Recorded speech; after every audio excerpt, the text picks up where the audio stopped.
Bonjour les diamants, j'espère que vous allez bien. Aujourd'hui, j'ai envie de vous parler d'une thématique que j'adore, une thématique croustillante, c'est les signes. Je me suis ouverte à ça en lisant le livre de Paulo Coelho, l'alchimiste. Je ne sais pas si vous avez lu ce livre, en tout cas si vous ne l'avez pas lu, je vous invite vraiment à le lire. Moi, c'est ça qui m'a vraiment ouverte en fait sur tout ça.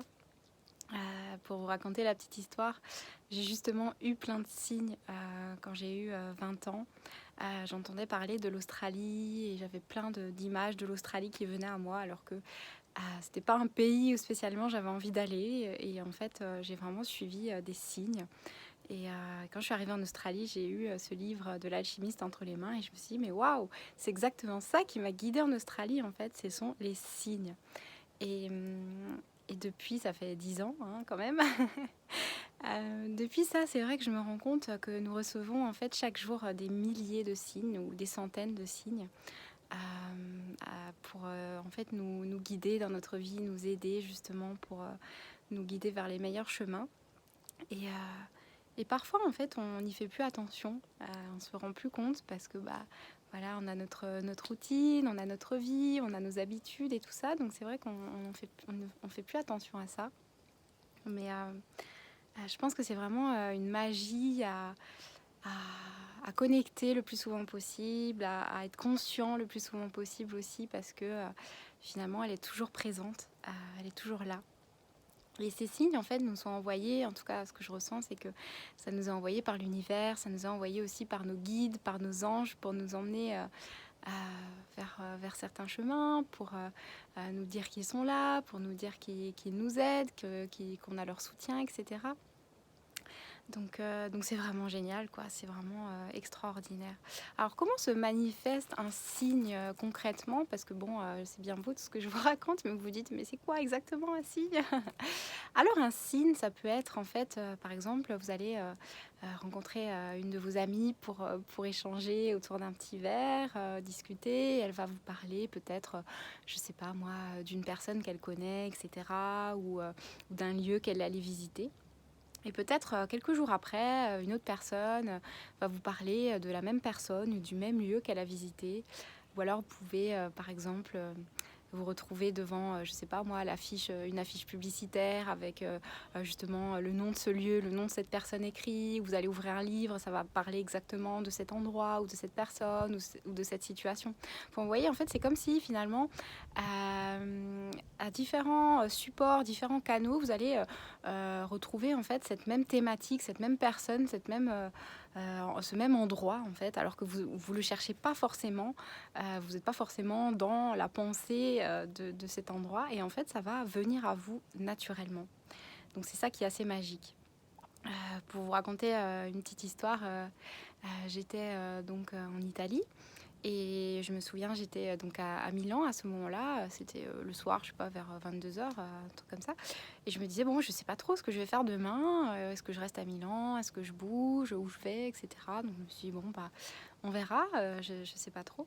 Et donc le hasard veut que j'aille sur mon Facebook. Donc je regarde un petit peu. Et là, je vois une photo du lac de Côme. Et le lac de Côme est à 1 heure de train de Milan, un truc comme ça. Et je me dis, bon, super, en fait. Moi, j'ai ressenti ça vraiment comme un signe. Je me suis dit, ouais, je crois que c'est là qu'il faut que j'aille. Et je l'ai ressenti aussi dans mon cœur. Je me suis dit, je sentais que c'était là qu'il fallait que j'aille. Et donc, le lendemain, tout simplement, j'ai pris le train et je suis allée au lac de Caume. Et j'étais très contente parce que j'ai passé une très belle journée. J'ai adoré cet endroit. Ça m'a fait beaucoup de bien. Ça a été très relaxant parce que, mine de rien, j'étais beaucoup dans la ville les derniers temps. Donc, c'est vrai que le fait de me retrouver dans la nature, ça m'avait fait énormément de bien. Donc voilà, c'est des petites choses comme ça, mais en fait, je me rends compte que c'est tout le temps. En fait, des fois, ça peut être un papillon qui passe, parce que vous êtes, je sais pas, dans un chemin de forêt, vous savez pas trop vers où aller. Et d'un seul coup, vous avez un papillon qui va vers la gauche et vous vous dites, bon, en fait, je sens que c'est là qu'il faut que j'aille. Ou alors, je peux vous raconter une autre histoire. C'est quand je me baladais dans les rues de Venise là récemment. Il y avait une pancarte à un moment donné avec marqué Where the change. Where the change en anglais, ça veut dire habille le changement. Et je me disais, comment ça, habiller le changement? Qu'est-ce qu'il voulait dire? Et là, j'ai senti, j'ai dit, ça veut dire de m'acheter des habits, en fait, pour incarner un petit peu ce changement vibratoire que je ressentais très en profondeur à l'intérieur de moi. Je me disais tout de suite, j'ai mon mental qui est venu un petit peu par-dessus et qui se disait mais Christelle, tu vas pas t'acheter des habits, t'as déjà des super habits, ce qui est vrai. En plus, j'adore les habits, donc c'est vrai que je m'en achète assez souvent et je change assez souvent. Et je me disais non mais attends, je peux pas dépenser des sous pour ça et tout ça. Et en fait, je sentais, je me disais non, c'est un signe, il faut que je le suive et tout ça. Et en fait, j'ai été guidée, je peux pas dire autrement. Dans différents magasins où j'ai trouvé exactement ce que je voulais, exactement ce que je cherchais, vraiment des habits très féminins, très lumineux, vraiment très très jolis. Et c'était incroyable, quoi, parce que c'était vraiment la vie qui m'avait envoyé ce signe et qui était, en fait, c'était inscrit, je crois, sur le sac d'une dame qui est passée ça m'avait tout de suite percuté. Donc, vous voyez, les signes, en fait, ils viennent tout le temps à nous de différentes manières. Mais je crois que c'est juste la manière dont, finalement, on arrive à en être conscient, on arrive à les voir, on arrive à les entendre.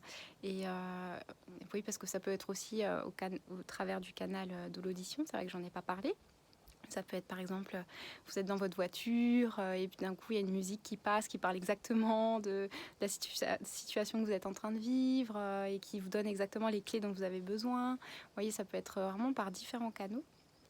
Donc c'est ça qui est vraiment super. Et je pense que c'est vraiment d'être attentif à ça au quotidien, d'arriver à percevoir ça, à être conscient, à être suffisamment présent dans l'ici et maintenant pour pouvoir voir tout ça et avoir le courage aussi de les suivre parce que c'est de très beaux cadeaux, de très beaux trésors qui sont au bout. La vie veut toujours nous emmener vers de très belles choses, donc c'est vraiment super. Donc, je vous conseille vraiment de suivre les signes, d'écouter tous ces petits cadeaux, toutes ces petites grâces de l'univers et d'oser vraiment faire confiance à ces signes. Voilà, je vous souhaite une bonne journée.